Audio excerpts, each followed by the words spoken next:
नमस्कार, सगरमाथा विशेषमा स्वागत छ। म कृष्ण तिमल सिन्हा। आजको कार्यक्रममा हामीले बितेको एक वर्ष गएको फागुन 3 गते यो देशमा केपी शर्मा ओली नेतृत्वको शक्तिशाली कम्युनिस्ट सरकार बन्दै गर्दा हामीले भनेका थियौं अब जनपक्षीय एजेन्डा सम्बोधन गर्ने सन्दर्भमा नेपालमा कम्युनिस्टको शक्तिशाली सरकार बनेको छ। राजनीतिक संक्रमण एक तहबाट साम्य भएको छ, अन्त्य भएको छ र संविधान कार्यान्वयनका सन्दर्भमा संघीयता कार्यान्वयनको सन्दर्भमा मुलुक संक्रमण कालमा प्रवेश गरेको छ हामीले भनेका थियौं।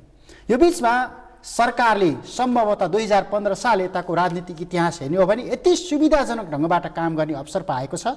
न यहाँ दरबार छ, न यहाँ प्रतिपक्षको भूमिका देखिएको छ, न यहाँ कुनै सशस्त्र समूहले सरकारलाई अवरोध गरेको छ। चारैतिरबाट सुविधाजनक पोजिसनमा रहेको सरकारले एक वर्ष गुजार्यो। तर समग्रमा सरकार सफल भयो कि असफल भयो? स्वयं सरकारले आज आफ्नो दाबी, आफ्नो दृष्टिकोण, आफ्नो प्रगति विवरण सार्वजनिक गर्दै गर्दा आज हामी विश्लेषण गर्दैछौँ सरकारको एक वर्षे कार्यकाल। हामीसँग प्राध्यापक डाक्टर नन्दबहादुर सिंह संवादमा हुनुहुन्छ। स्वागत छ यहाँलाई। धन्यवाद। सरकार सफल कि असफल? सिधै विषय प्रवेश गरौँ। केपी शर्मा ओलीले केही बेर पछाडि पत्रकार सम्मेलन गर्दै हुनुहुन्छ मेरो सरकारले गरेको एक वर्ष कार्यकालको उपलब्धि भनेर। मानौँ सरकारले भन्छ सफलता मैले हात पारेँ, सफलताका मानकहरू यो हुन्, मैले यो काम सुरु गरेँ भन्दै गर्दा हामीले नागरिकको चस्मा लगाएर सिंहदरबारलाई हेऱ्यौँ भने सरकार सफल हो कि असफल हो? चुनावको ताका जुन खालका नारा लाग्यो, चुनाव जितेर द्वितीयको सरकार बनेपछि जनताको चाहना तीव्र थियो कि यो सरकारले जनताको बिचमा गएको प्रतिबद्धतालाई शीघ्र पुरा गर्ने छ र त्यो बाटोमा जानेछ भन्ने जुन चाहना थियो पिपुलको, त्यो चाहना अनुसार सरकार हिँडेको देखिन। हिँड्न खोजे पनि हिँड्न सकेन। त्यसका पछाडि कारण छन् धेरै। नम्बर 1, 90 पछिको भ्रष्टाचारमा जगमा अस्थायी सरकार जहाँ सबभन्दा ठुलो प्रब्लम भनेको भ्रष्टाचार हो कि भ्रष्टाचार जुन छ त्यो भ्रष्टाचारको जोडबाटै त्यसलाई बन्द गर्न सक्ने र त्यसलाई चाहिँ निर्मूल पारेर जान सक्ने स्थिति देखिएन। किनभने प्रत्येक सेक्टर पोलिटिसाइज छ, ब्युरोक्रेसी पोलिटिसाइज छ, युनिभर्सिटी शिक्षा क्षेत्र पोलिटिसाइज छ, स्वास्थ्य पोलिटिसाइज छ, सेक्युरिटी पोलिटिसाइज छ, तपाईँको चाहिँ जुडिसियल सिस्टम पोलिटिसाइज छ। यो सबै क्षेत्र जहाँ जनतालाई प्रजातन्त्रमा सेवा प्रदान गर्ने ठाउँहरू हुन् त्यो नै पोलिटिसाइज भएपछि हामीले स्वार्थको रोटी सेकाउने थलो त बनाएका हौँ, हामी आफैले बनाएका हौँ। एक्ज्याक्टली। त्यसो भएर मलाई के लाग्छ भने यसलाई चिर्नलाई यो बाटोबाट चिरेर नयाँ तरिकाको राजनीतिक चाहिँ डिपार्चर सुरु गर्नु पर्थ्यो भन्ने मेरो भनाइ हो। द्वितीयको सरकारले त्यो बाटो सुरु गर्नु पर्थ्यो। तर अब त्यो बाटो गर्नका लागि के भयो भने 1057 कानुन बनाउनु पर्ने। छोटोमा म तपाईँलाई के भन्छु भन्दाखेरि पोलिटिकल फेडरलिजम त बन्यो, 7वटा प्रदेश त घोषणा भए, तर एडमिनिस्ट्रेटिभ ऐन, तपाईँको फाइनेन्सियल भन्छ नि प्रशासनिक र तपाईँको आर्थिक संहिताको होमवर्क भएको थिएन। त्यो नहुँदाखेरि त अहिले तपाईँको चाहिँ कर्मचारीको जो समस्या देख्नुभयो नि, अब त्यो त देखियो। त्यसले गर्दा अहिले के छ भने केन्द्रमा करिब तपाईँको 40,000 चाहिनेमा 80,000 अहिले यहाँ चाहिँ तपाईँ कर्मचारी केन्द्रमा छन् संहितामा। स्थानीयमा 18,700 जति चाहिनेमा 8,288 मात्रै छन्। हेर्नुहोस् है, बाँकी अब त्यहाँ अझ खटाउनु पर्ने भयो नि। अब जाउँ तल्लो लेभलमा के भने स्थानीय 3टा छ नि, 57,000 हुनुपर्नेमा त्यहाँ अराउन्ड 20-22,000ले काम गरिरहेको छ। त्यहाँ करिब मेरो विचारमा 57मा 40,000 होला त्यहाँ, होइन? केन्द्रमा चाहिँ तपाईँको 80,000 छ, तर 45,000 चाहिनेमा 80,000 छ भने यही नै 35,000 भइछ नि। यो केन्द्रको 35,000लाई तपाईँको चाहिँ 18,700मा 8,228 त्यहीँ दियो भने बाँकी रहेको 17,000मा त 2-4 हजार बढी हुन्छ नि। यो म्यानेजमेन्टको प्रब्लम होइन। प्रब्लम के हो भन्दाखेरि रुल अफ ल अन्तर्गत कुन ठाउँमा कहाँ खटाएर जाने भन्ने कुरा कर्मचारी गइदिएको प्रब्लम हुँदैन थियो। त्यो भएन नि। सुरुमा लडाइँ पऱ्यो, अहिले आएर फेरि के फेसिलिटी दिने गर्दाखेरि अब एक किसिमले क्लोज टु अब सोल्युसन होला जस्तो छ। अब उहाँहरूको यो एक वर्ष तपाईँले छोटोमा भन्ने हो भने म 2टा कुरा गर्छु। सरकार 2टा खुट्टामा टेक्नुपर्ने छ। एउटा लेक अफ भिजन, अर्को lack of day to day functioning. Lack of भिजनमा सफल छ। गफ चाहिनेमा मेरो भिजन, मेरो सरकारले 5 वर्ष 10 वर्ष 15 वर्ष 20 वर्ष म नेपाल यो ठाउँमा लिन्छु भन्ने कुरा पानी जाँच कार्यालय हामीले घोषणा गरिसक्यौँ। अनि अब उहाँले अहिले खोल्ने कुरा भइरहेछ। यी सबै कुरा उहाँले गरेको जो प्रधानमन्त्री गर्नुभएको छ राइट छ, ल ठिक छ। उहाँले लिने कुरामा ओके भिजन त चाहियो, ठिक छ। तर त्यो भिजनलाई पुरा गर्नलाई डे टु डेको काम पनि त्यो अनुसार जानुपर्छ। त्यो भनेको के हो भने डेली जनताले प्रशासन ठिक छ कि छैन, यहाँ जनताको चाहना अनुसार छैन, अहिले पनि भ्रष्टाचार छ त्यहाँ। दोस्रो कुरा सुरक्षा ठिक छ कि छैन भन्दा सुरक्षामा राम्रो काम गरेकै छैन अहिले कर्मचारी उसले प्रशासन उसले सुरक्षाका निकायहरूले तपाईँको त्यत्रा केसहरू भइरहेछन् देशमा होइन, हत्या हिंसाहरू भइरहेछन्, अपराधीहरू पत्ता लगाएको छैन। त्यो अपराधीमा नआउनु भनौँ कि जुन सुकै पार्टीको होस् अपराधीलाई मान्छे मार्ने मान्छे त पाइन्न नि, मार्न पाइन्न नि, त्यो त पत्ता लगाउनु दण्डित गर्नु पर्यो, बाहिर गर्नु पर्यो। त्यो दोस्रो कुरा न्यायालयमा तपाईँको पोकेटबाट नाम लेखेर दिएका मान्छेहरू न्यायाधीश बनाएर त्यसले अनि उही पार्टीको मान्छे यो हो भनेर उसलाई चाहिँ पार्टीको दिशाले भर्डिक्ट दिने कि न्याय र अन्याय के भनेर छुट्याएर न्यायाधीशले बोल्ने समस्या त त्यहाँ छ नि त। न्यायालय पनि त्यस्तै छ। त्यसैले 5वटा एरिया अहिले हाइली पोलिटिसाइज भयो। त्यो 5वटा एरिया भनेको शिक्षा, स्वास्थ्य, अनि तपाईँको चाहिँ कर्मचारी तन्त्र, सुरक्षा निकायहरू र त्यसपछि न्यायालय। यो 5वटा एरियामा राष्ट्रिय सहमति जुन दिन हुँदैन, नेपाली काङ्ग्रेस होस् या अरू होस्, राष्ट्रिय सहमति गरेर हाम्रो सरकार जुनसुकै सरकार हाम्रो आए पनि हामीले यसमा पोलिटिसाइज नगर्ने भन्ने कुरा सहमति पनि, किनभने सरकार परिवर्तन पछि चेन्ज गर्न नपाइने यो पोलिटिकल कुरा होइन। तपाईँले राष्ट्रपति प्रधान जसको बनाउनुहुन्छ पोलिटिकल नोमिनेसन डिप्लोमेटको रूपमा, डिप्लोमेसी हुन्छ नि, कूटनीतिक क्षेत्रमा कति लिनुहुन्छ 3-4 हजार त्यो लिन पाउनुहुन्छ। अमेरिकामा त्यो हुन्छ, बेलायतमा त्यो हुन्छ, इन्डियामा त्यो हुन्छ, चाइना त्यो हुन्छ, नेपालमा त्यो हुने हो। तर अरू नन डिप्लोमेटिक र नन तपाईँको गभर्मेन्टको पोलिसी नलिने ठाउँमा तपाईँको प्रशासनिक क्षमता अनुसारको चाहिनेमा लोकसेवा लडेर आउने मान्छेलाई क्षमता चाहियो चाहिँ नि त्यो किन तपाईँको चाहियो, कुन पार्टीको भन्ने पनि कुन नेपाली क्वालिफाइड छ भन्ने खोज्नुपर्छ। त्यो खोज्नका लागि कानुन लागू हुनुपर्छ।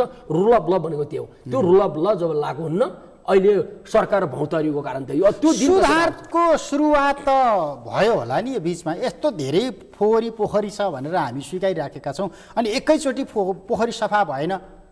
तपाईँले भनेको ठिक हो, तर पोखरी त अदालतमा केही न केही सुधार भयो होला। प्रहरीमा पदस्थापनका कुरा अथवा पद उन्नतिको सन्दर्भमा विगतमा हामी जति धेरै गिजोलिएर विवाद भइरहेको थियो त्यो हामीले अहिले देखेनौँ। सेनाभित्रको कुरा पनि त्यही होला, सशस्त्रको कुरा पनि त्यही होला, अदालतभित्रै पनि केही न केही सुधारका सङ्केतहरू देखिए भनिराखेका छन् भन्दाखेरि सुधारका केही न केही सकारात्मक सङ्केतहरू त आयो होला नि त। तपाईँले भनेको कुरामा यी एरियामध्ये तपाईँको केही ठाउँमा सङ्केत त देखिन्छ, तर सबैभन्दा ठुलो दुर्भाग्य के हो भने शिक्षा रहेछ कि देश चलाउने सबभन्दा ठुलो कुरा शिक्षा र त्यसपछि दोस्रो स्वास्थ्य रहेछ।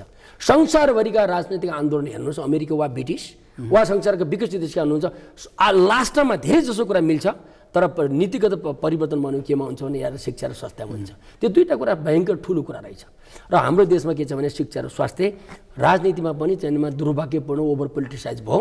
र यो दुईवटा भनेको राज्यले सोसल सेक्युरिटी अन्तर्गत जनतालाई दिनुपर्ने सेवामा यहाँ पोलिटिसाइज भयो। र यहाँ के भयो भन्दाखेरि प्राइभेटाइजेसन नाउँमा जनतालाई सोच्ने र जनताले दुःख गर्ने ठाउँ भयो। र यहाँ योग्य मान्छे कुन प्रोफेसर योग्य छन्, कुन डक्टरहरू योग्य छन्, कुन सिनियर छन्, कुन ठाउँको उसको लगानी छ, उसको कन्ट्रिब्युसन के छ, इनोभेसन उसले के गरेको छ भन्ने कुरा खोजी छैन। मेरो पार्टीको सदस्यता उसले लगायो होइन, ऊ जतिसुकै डिस्क्वालिफाइड होस्, ऊ कानमा झोला बोकेर गएको छ कि छैन भन्ने नाउँमा तपाईँको प्रोफेसरहरूको नियुक्ति गर्न आउनुभयो, डक्टरहरूको नियुक्ति गर्नुभयो, त्यो देश कहाँ पुग्छ? मलाई लाग्छ यो पोइन्टबाट पनि हामीले सोच्नु त्यो बाटोबाट चाहिँ मुलुक बाहिर निस्केर भन्ने अहिले निस्केको छैन, मैले त देख्दिनँ। अर्को चाहिँ जस्तो तपाईँले भन्नुभयो नि हामीले राजनीतिक सङ्घीयता स्वीकार गर्यौँ, कार्यान्वयनमा ल्यायौँ, तर प्रशासनिक रूपमा, कानुनी रूपमा, आर्थिक रूपमा हामीले सङ्घीयतालाई संस्थागत गर्ने काम यो बिचमा गर्दै गऱ्यौँ। अलि गाह्रो भयो। त्यसो भने हामीले राजनीतिक सङ्घीयता चाहिँ कसरी स्वीकार्यौँ? सिंहदरबारले भोग चलन गरिराखेको अधिकार हामीले दुई तहको सरकारलाई दियौँ, नागढुङ्गा भन्दा पारित गयो अधिकार सिंहदरबार। तपाईँले भनेको के छ भने हामीले पोलिटिकल डेफिनेसनमा बढी रुमलियो जस्तो लाग्छ व्यवहारमा भन्दा। कारण के हो भने राजनैतिक सङ्घीयता भनेको संवैधानिक अधिकारको बाँडफाँड भन्ने कुरा गऱ्यौँ सिम्पल भाषामा। The division of constitutional power होइन, त्यो कन्स्टिट्युसनल पावर के भन्दाखेरि अब प्रदेशलाई दिने र स्थानीय दिने भन्ने कुरा हो। अब तपाईँले केन्द्र र स्थानीय दिँदाखेरि त एकैछिन फङ्सनल देखियो, बिचको यो जुन तेस्रो लिएर दोस्रो आएछ नि यो के अरे सङ्घीयताको लागि यो प्रदेश भन्ने, यो प्रदेशले त अहिले त तपाईँको प्रब्लम त आयो नि त। अब यसलाई म्यानेजमेन्ट गर्न पनि गाह्रो छ। यो कति फङ्सनल, यसको भ्यालु कति, यो कति एक्टिभ गर्ने, यसमा कति रिसोर्स दिने, यसको रोल र उसको दायरा के भन्ने कुरा त चाहियो नि। त्यति मात्र होइन, साटो त प्रदेशले आफूले कति रिसोर्स राख्ने, केन्द्रले कति प्रतिशत दिने उठेको चाहिँ हुन्छ नि तपाईँको त्यो के अरे पैसा रिभेन्यू भन्नुहोस् न। यस्ता अलट मोडलहरू र प्राकृतिक स्रोत र साधनको बाँडकाको विषयमा त अहिले धेरै इस्युहरू त अझै बाँकी छ नि त। यो कुरा गर्न अझै बाँकी छ।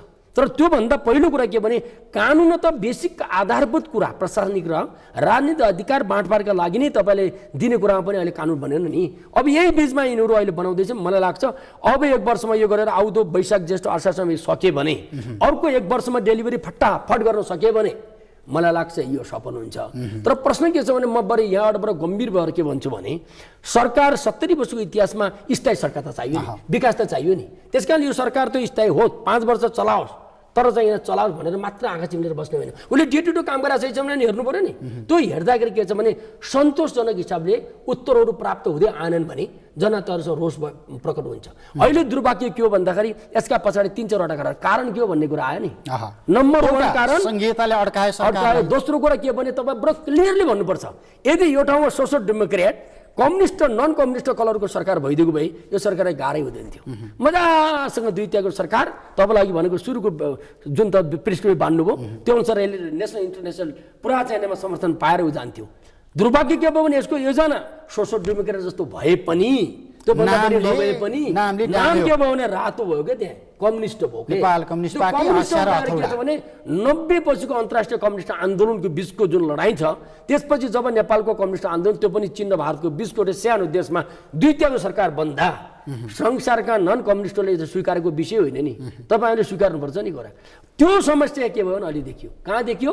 अन्तर्राष्ट्रिय चाहिँ एडमा, अन्तर्राष्ट्रिय एफडीआई लगानीमा होइन, अल्लटप खालको इन्टरनेसनल चाहिँ एक्सपोजरको कुराहरूमा यो प्रब्लम आयो। अब सरकारले न्यायको प्रश्न इन्डिया र भारतलाई चाहिँ ब्यालेन्स गर्दै पश्चिमहरूले ब्यालेन्स गर्दै यो ठाउँमा लिनुपर्ने भयो। यसरी कहिले बिचमा गयो कि कहिले काहीँ गर्दा गर्दा ठ्याक्कै के अरे क्रिस्चियन सङ्गठनको पनि सम्मेलन नेपालमा गर्नुपर्ने बाध्यता, त्यसलाई नर्मलाइजेसन गर्ने होला स्ट्राटेजिकली भन्दा, तर फस्यो कस्तो भन्दा अर्को तरिकाले फस्यो। प्रब्लम त यहाँ भयो होइन, आन्तरिक रूपमा विवादमा फस्यो, तर उसको लागि रणनीतिक रूपमा चाहिँ त्यो सन्तुलनको लागि थियो। सन्तुलनको लागि थियो मैले बुझेको, तर प्रब्लम के भने त्यो नेगेटिभ धारमा गयो। किनभने 95% उम्पकार परिवारको देशमा क्रिस्चियन सम्मेलन गर्नु दुर्भाग्यपूर्ण थियो। र अर्को महत्त्वपूर्ण म तपाईँलाई कुरा भनौँ, यो बिचमा यस्तो कुरा गरिरहेको बेला यतिखेर बेला सबैभन्दा ठुलो इनर्जी दुईटा पार्टी एकीकरण जो भयो त्यो एकीकरण वास्तवमा भावना त एकीकरण भएको छैन। अहिले तल्लो तहसम्म भएको पनि छैन, माथि पनि छैन।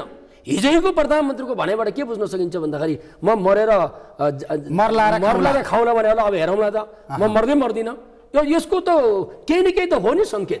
यसबाट के बुझिन्छ भन्दाखेरि पार्टीभित्रको इनर्जी डिभाइडेड छ।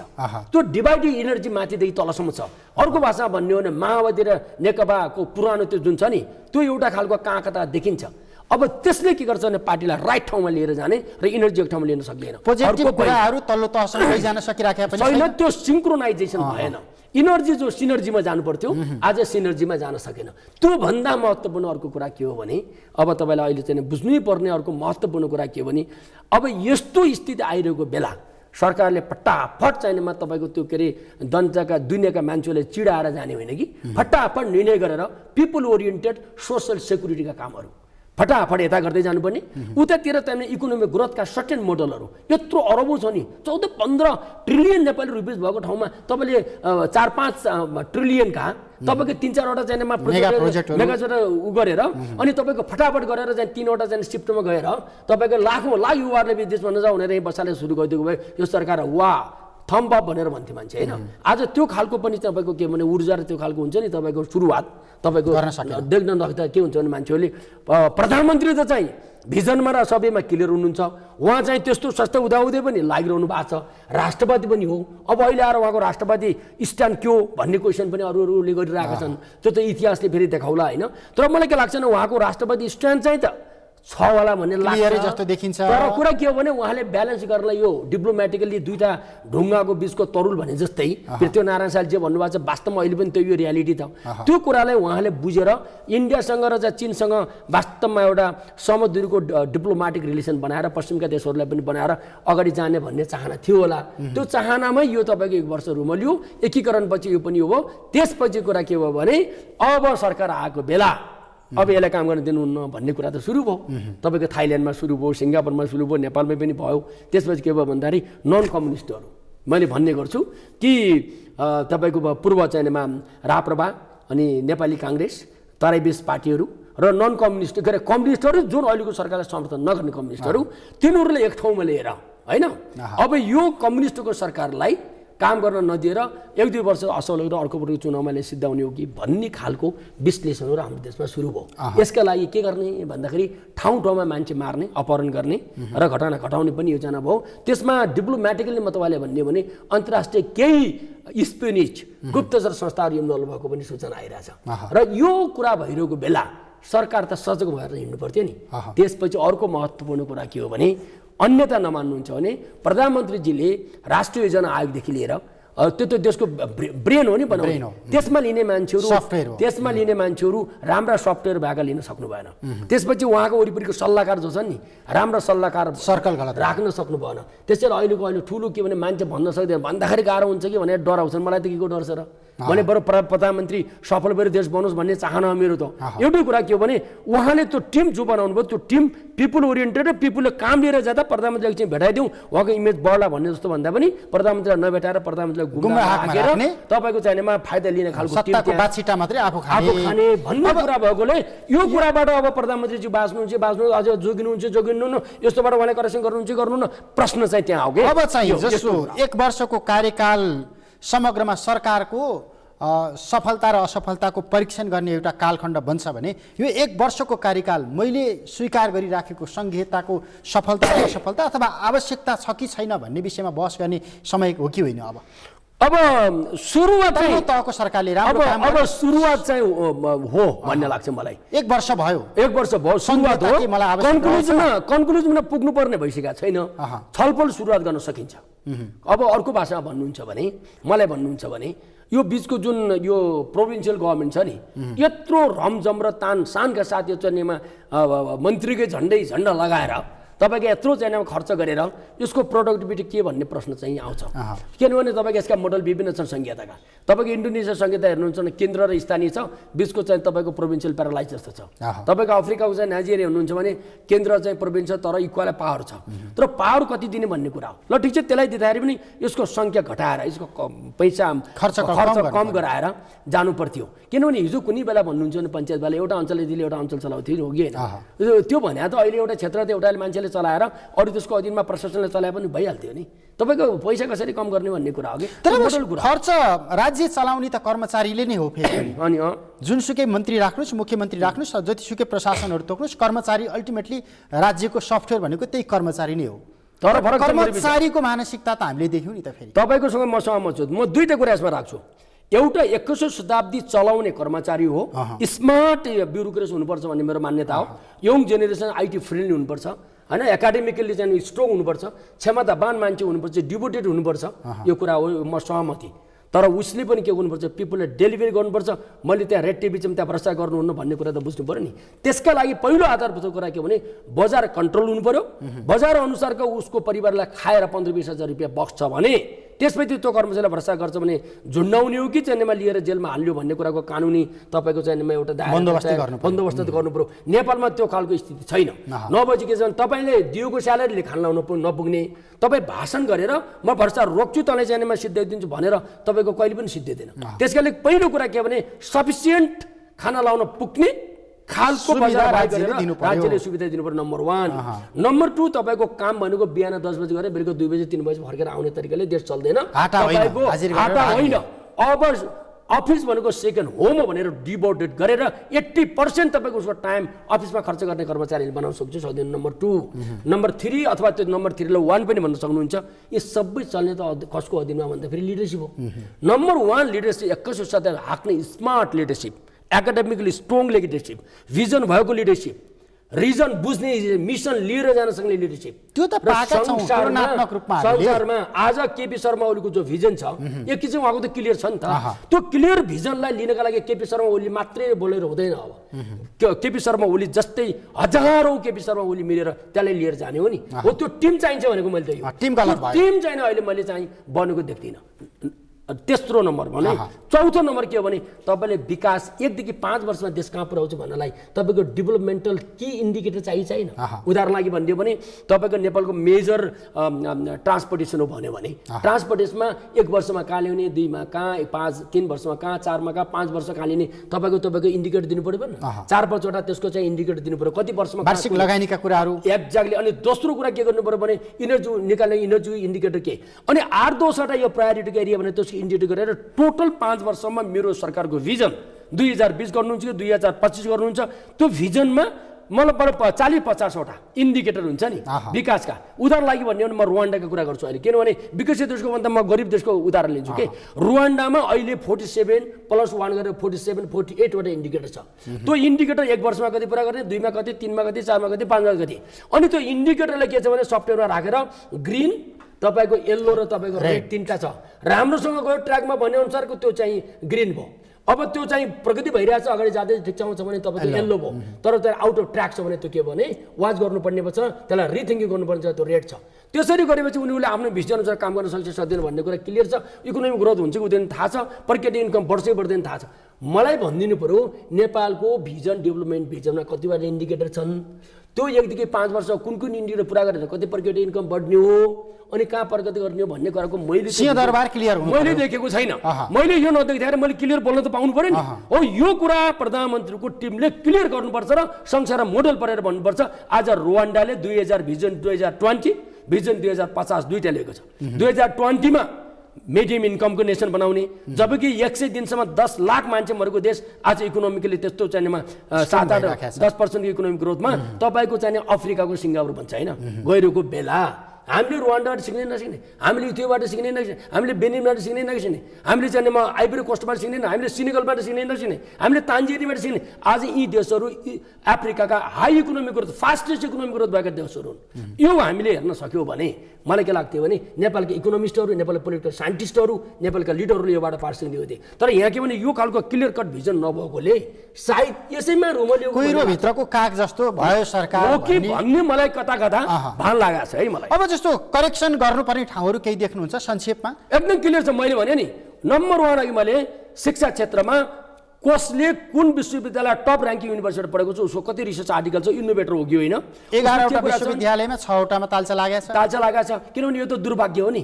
जुन देशमा विश्वविद्यालय शिक्षा खतम छ त्यसको एउटा जेनेरेसन धेरै जेनेरेसन खतम हुन्छ भन्ने कुरा बुझ्नुपर्छ।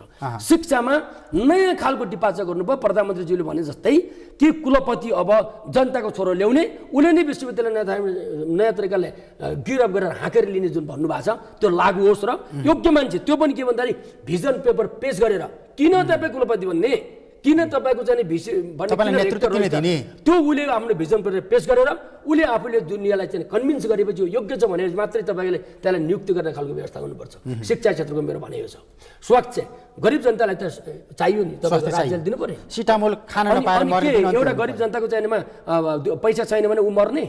राज्यकै वेलफेयर स्टेट बनायो के हो? वेलफेयर स्टेट बनायो कम्युनिस्टको फिलोसफी होइन, त्यो सोसियल डेमोक्रेटको फिलोसफी हो।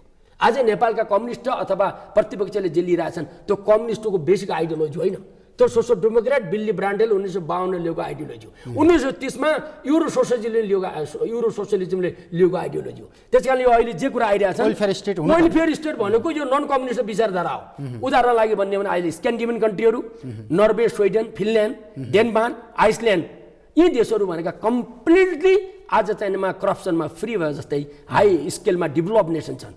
तिनीहरू चाहिँ कम्युनिस्ट नेसन होइन नि। कम्युनिस्ट नभए पनि त्यो विकास त हुँदैछ नि त। तर हामीले के सिक्नुपर्छ भने त्यही हाराहारीमा चीनहरू, चीन कम्युनिस्ट हो, कम्युनिस्ट भए पनि विकास त गरे। तर तपाईँको करप्सनको रेट हेर्ने हो भने ती स्क्यान्डिनेभियन कन्ट्री भन्दा चीनको करप्सन अहिले हाई छ। तपाईँको 1.5 लाख मान्छेहरूलाई 2-3 लाख मान्छेहरूले कारबाही गरेको देखिन्छ। 18-20 जना केन्द्रीय कमिटीका सदस्यहरू र पोलिट सदस्यहरूलाई कारबाही निकालेको छ। 18औं महाधिवेश अहिले 19औं महाधिवेश भयो नि। यसबाट के बुझिन्छ भने करप्सन सबभन्दा ठुलो प्रब्लम हो। तब त्यसका विरुद्धमा मुखले भनेर होइन, त्यसका विरुद्धमा लाग्न सक्ने राज्यका अङ्गहरू। नेपालमा अख्तियार दुरुपयोग अनुसन्धान आयोग निकम्बा संस्था हो, यसले केही पनि गर्दैन। चिनेका मान्छेहरूको भर्ती केन्द्र बनाएर यिनीहरू नै भ्रष्टाचारमा इन्भल्भ छन्। यो संस्थाले यो देशमा भ्रष्टाचार नियुक्ति प्रक्रियाबाटै सुधार गर्नु पर्यो। त्यसकारण म के भन्छु भने तपाईले विश्वविद्यालयको मात्रै कुरा गर्दा समग्रमा त्यसैले मैले भने विश्वविद्यालय हेल्थ एडुकेसन हेल्थ सुरक्षा पहिले के हुन्थ्यो, को गृहमन्त्री आयो अनि इन्सपेक्टरदेखि आएर चाहिँ डिएसपीदेखि एसपी एसएसपी डिआइजी र एआइजीदेखि लिएर आइजिबीलाई तपाईँको चाहिँ सुटकेस सुरुवात त्यो कथा देख्नु भएको छ नि। 90 पैसा चल्यो नि त। दुर्भाग्य भयो यस्तोमा चेहरामा कमान्ड चल्छ, देश चल्छ। तपाईँले 4 करोड रुपियाँ दिएर तपाईँ डिआइजी बन्यो भने 4 करोड 1 रुपियाँ नआएसम्म तपाईँले स्याल्युटै हान्नुहुन्न मलाई। यो त भ्रष्टाचार भन्नुहुन्छ नि मलाई। त्यो प्रथा क्लियर कट अन्त्य हुन्छ कि हुँदैन? क्षमतावान मान्छे जो चाहिँ 1 रुपियाँ नदिएर प्रमोसन हुने दिन आउँछ आउँदैन? मैले सेक्युरिटीको कुरा ब्युरोक्रेसी पनि त्यही हो। ब्युरोक्रेसीमा ट्यालेन्टेड मान्छे क्षमतालाई आउनु पर्यो नि। पार्टीको सदस्यता लगाए भरले तपाईँले चाहिँ कम्युनिस्ट आयो कम्युनिस्टको मान्छे, काङ्ग्रेस आयो काङ्ग्रेस मान्छेले देश चल्छ, ब्युरोक्रेसी चल्छ। त्यो पनि सुधार गर्नु पऱ्यो। अनि न्यायालय भने त यस्तो इन्डिपेन्डेन्ट ठाउँ, त्यहाँ ब्रेनले काम गर्नुपर्छ।